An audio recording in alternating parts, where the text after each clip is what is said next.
Саламатсыңар балдар. Бүгүнкү силер менен өтө турган темабыз газдардагы электр тогу.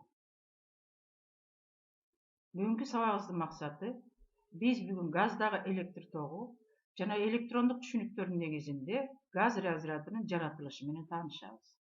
Ионизация жана рекомбинация кубулуштарына аныктама беребиз. Газ кадимки шартта диэлектрик болоорун биз билебиз.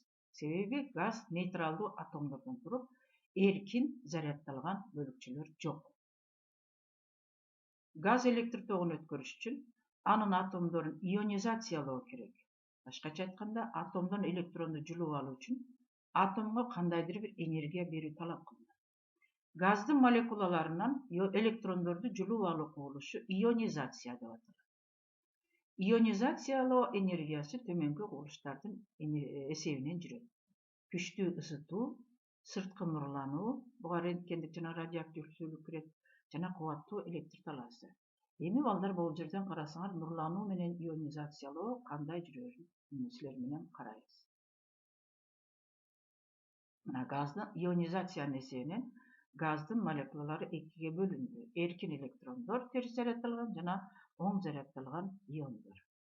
Электр талаасынын таасири астында эркин электрондор менен оң иондор иреттүү карама каршы багытталган кыймылга келип, газ ток өткөрө баштайт.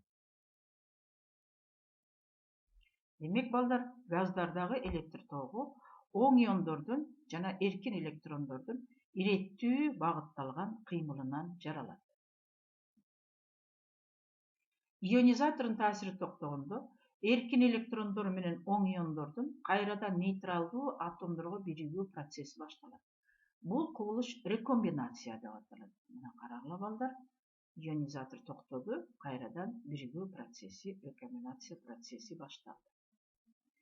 Рекомбинация кубулушунан кийин газ кайрадан диэлектрик болуп калат.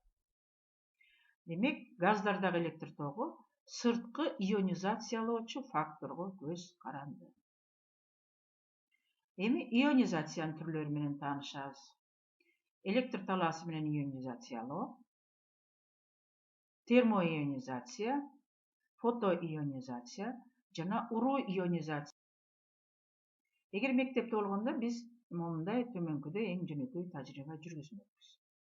Эки өткөргүч алабыз, бири-бирине параллель жайгашкан, мунун ортосунда газ бар, аба бар. Жана муну электроскопту туташтырсак, электроскоптун жебеси жылбайт. Себеби газда, мына бул жердеги газда эки өткөргүчтүн ортосунда заряд ток ташуучулар жок. Андан кийин ошо эки өткөргүчтүн ортосундагы абаны жылыта баштасак, ысыта баштасак, ысуунун натыйжасында газдын нейтралдуу атомдору эки бөлүккө бөлүнөт, электрондор жана оң иондор. Демек, заряд ташуучулар бар экендигин электроскоптун жебеси. Металдын электр өткөрүмдүүлүгүнөн айырмаланып, газдын электр тогу иондук өткөрүмдүүлүк деп аталат. Иондук электрондук өткөрүмдүүлүк деп аталат. Газдагы ток газ разряды деп аталат. Газдагы ток Омдун законуна. Себеби ток күчү менен чыңалуунун ортосунда түз пропорциялаштык болбойт. Төмөнкү схеманы карагыла балдар. Бул схемада чыңалууну акырындык менен чоңойто берсек, ток дагы өсө берет. Бир кезде чыңалуу чоңойсо деле ток чоңойбой калган учур пайда болот. Бул каныгуу тогу деп аталат. Каныгуу тогунун пайда болуу себеби ионизатор учурунда убакыт бирдиги ичинде пайда болгон электрондор менен иондор максимум абалына жетип, ток турактуу калат. Эгерде мындан да күчтүү ионизаторду колдонсок, чыңалуунун чоң болушунун натыйжасында иондор менен электрондун кинетикалык энергиясы өсүп, жолундагы молекулаларды согуп, аларды иондорго ажыратып кете берет. Бул процесс согуу аркылуу иондоштуруу деп аталат.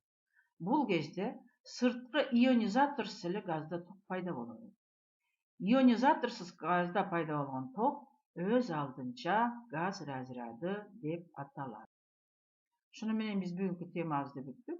Жана теманы бышыктоо үчүн төмөнкүдөй суроолорго жооп беребиз балдар. Газдын электр өткөрүмдүүлүгү кандай аталат?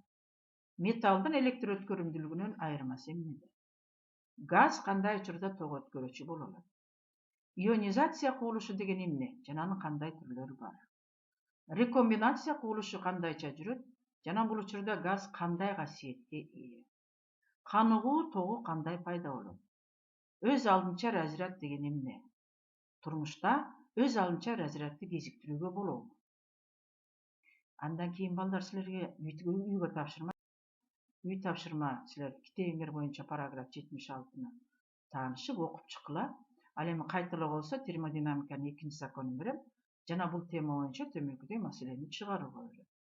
Жылуулук электр станциясында буу генераторундагы буунун температурасы 600 градус Цельсий.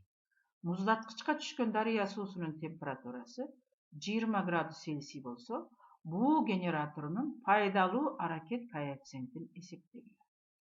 Менен сабагыбыз аягына чыгып атат. Эми балдар, бул сабакта кандай иштедик? Мына 7 пункттан турган төмөнкүдөй сүйлөмдөрдү жазып койдум. Ушул сүйлөмдөрдү толтургула. Анан бышыктоочу суроолорго жооп бергиле, маселени чыгаргыла да мага жөнөтсөңөр. Сабагыбыз максатына жеттиби, кандай өздөштүрсөңөр, мен силердин эмгегиңерди баалап берем. Көңүл бурганыңарга чоң рахмат.